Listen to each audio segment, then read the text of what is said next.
Shelby Harris has a very interesting story for his pathway to make the NFL and for his pathway to return to the Denver Broncos during this offseason. He was hurt by the affairs in the world more than most.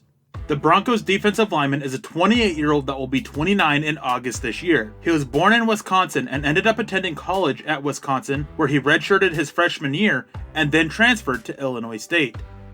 For the Illinois State Redbirds, he picked up 8 sacks, but he also showed his knack for batting down passes at the line of scrimmage. He showed potential before getting dismissed from the team. Despite getting dismissed, Harris still got drafted by the then Oakland Raiders with the 235th overall pick. He spent 2 years with the Raiders, notching only 1 sack before the Denver Broncos brought him in. In a sub role in 2017, Harris really exploded onto the scene with 5.5 sacks and 3 passes batted at the line of scrimmage. 2018, he didn't quite show the promise as a pass rusher, but he did step up as a run defender. As a result of those 2 seasons, the 2019 season came with huge expectations for Harris. After all, he was finally a starter after 2 years in a sub role where he showed his ability as a pass rusher and as a run defender.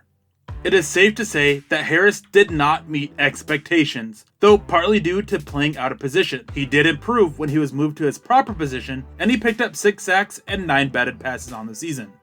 There were issues behind the scenes with Harris that made it such a shock that he returned to the Broncos for the 2020 season. But now that he is back, they need him to be far more consistent as a pass rusher in 2020.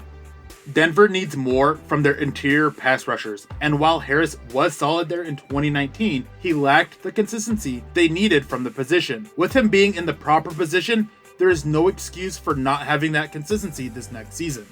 Shelby Harris is a very solid player, but so far he has shown that he is just best as a rotational player, rather than a full-time starter. If he wants a big payday after the 2020 season, he has to have a big year, showing the consistency needed to be a starter.